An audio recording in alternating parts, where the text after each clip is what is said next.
Alright, I want y'all to see. Okay, so I went and did my fingerprints. Y'all see that. On Friday? Friday last week. Y'all can see that. September 12th. So I went Friday last week.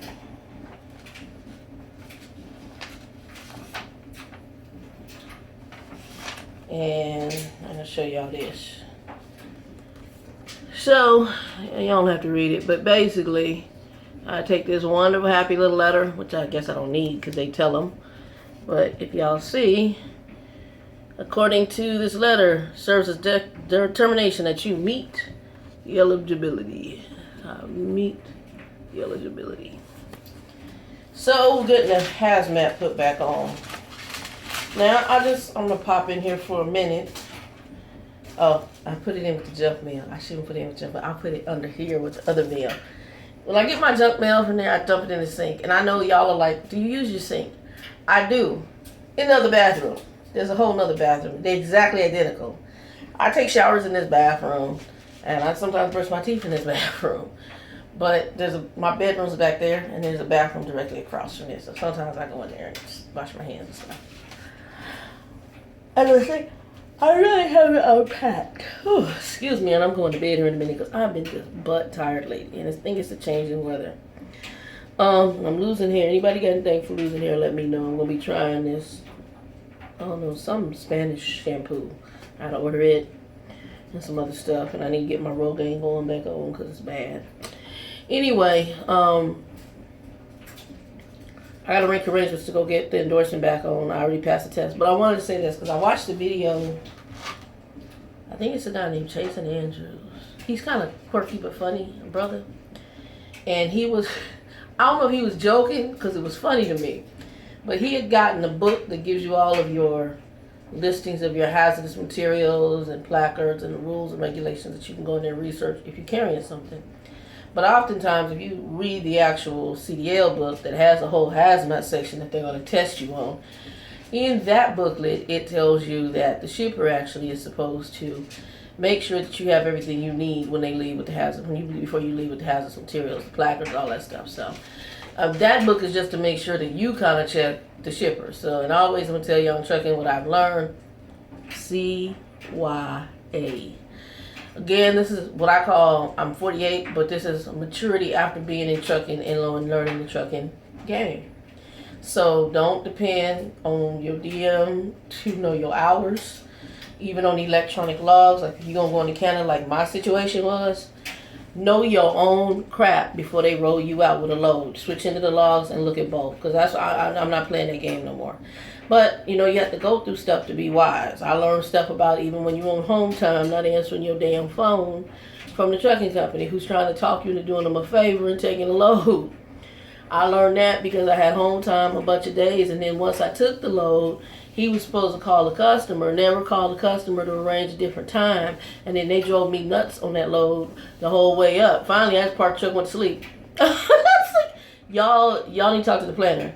I told y'all when I came off home time, I hung with family, and I'm not in a driving area. I can't drive right now because I've been up too long. So, and as soon as I did it, you know, and he's like, oh yeah, I'm gonna call the shipper and the customer and shipper and let them know that you're gonna pick the load up on this day and that it's gonna be there for this, and didn't do none of that. So then my driver manager and some other folks say all of them, and I'm like, enough.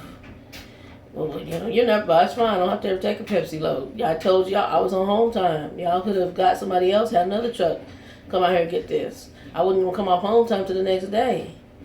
You lucky I come off early in the morning because I had a whole nother day. Anyway, just some of the trucking things you learn with the tricks of the game of trucking. And we'll have to talk about that later. But anyway. So the booklet that you get is not the booklet you study. And I can't remember. I think he did a video talking he's going to study this book to get his hazmat endorsement. I'm like, brother, he's a bad brother if you read that whole entire little thick book. Because I can't do that. If you want to get your hazmat, here are my keys to the kingdom. Number one, any part of your CDL testing, air brakes, passenger, hazmat, tankers, what else? doubles, triples. All of those are tests that you can get online. And you can, what I would recommend is getting a book. If you can read through it and it's not going to drive you nuts, read through the driving book for each section. Read through, and then just keep taking the repetition test on here. There's a bunch of free freaking tests, and half the questions that are in the free test, no, actually more than half, 99.9% of the questions that are in that free test are going to show up on your test for hazmat, for air brakes, it's going to show up on there. So you don't have to pay I think somebody said, I saw a video where somebody had paid $5,000 somewhere in California for people to get their driver's license because they couldn't pass a dang test. So, and I understand not everybody learns the same way. I'm not trying to make fun of anybody. Not everybody learns the same way. But I think a lot of people read the book without knowing that the internet offers a bunch of free practice exams. And thanks to my mentor, one of my mentors, Slim Kim, she was the one who actually said, dude, she said, you know, that's going to be a lot of material. Check this out. She sent me links to all these trucking practice test sites. And like I said, the majority of those tests that you're doing on the practice test are virtually the same questions on the test. And then when you go to take your DOT test, let me tell you this, whatever portion, if you're doing all of it or whatever, each test allows you a certain number of skips. So you can skip. So here's what my suggestion is that worked for me when I took mine, and I only had to take my test one time. I know others in my class had to go back for a second time because they passed this, they failed different parts. And I was probably like a high B student in the class. Our A+ people, a couple of them had to retake that joint because they didn't do the technique that my homeboy Michael Leah told me. He had driven bus and had done the CDL portion of the bus part. And he is the bomb diggity. He's one of the Sudanese boys that came over here to the U.S. and was relocated here for the genocide happening to the Sudanese. And he was in trucking school with me. He's actually an OO for Swift now. But Michael had said to me, because I hate tests. I hate taking tests. And he pulled me aside, Shannon. That's his little accent, I'm messing with him. He said, come here, I tell you how to pass tests. I'm like, okay, Michael, how to pass tests? He said, when you go take tests, you skip what you don't know until you can't skip no more. I was like, okay, you skip, and that's how you pass it, really, and that's the truth. It was the keys to the kingdom for me. So there's questions you gonna know, there's questions you gonna think you know, and there's gonna questions you gonna be like, I don't know what the heck that is. On the think you know, and I don't know what the heck that is, skip. And if you know the question, answer it. So what ends up happening is you have so many correct. All you have to do is I think get to 80%. As soon as you get that 80%, the test cut off. So you don't have to answer all 30 questions. You just have to answer enough questions right to get 80. And when I took the hazmat, I sat up all night going through those practice tests. I only read half that hazmat book. I'd done it before. And then I went through and took all the practice tests over and over and over and over again. And even got YouTube, got some tests on there you can take over and over and over again. Or watch a video and ask questions and try to remember what to answer to give you the choice to choose the answer. You can do that too. And then they give you the answer at the end. But I did that and I passed. I got past every question.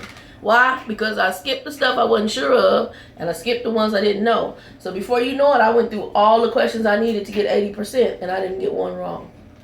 So basically 100% of the questions that I said yes to are answered were correct. So anyway, that's the rule of thumb if you're trying to do your testing for your CDL. For the paper portion, obviously. Now for the driving portion, yeah, that's some work. Put in your work, practice, do what you got to do. Anyway, y'all, y'all can see I'm fading to the wind. I'm getting ready to go in here. I'm waiting for my one of my old Conway shirts, waiting for my clothes to dry, and then I'm gonna get my bed clothes and I'm gonna pass out.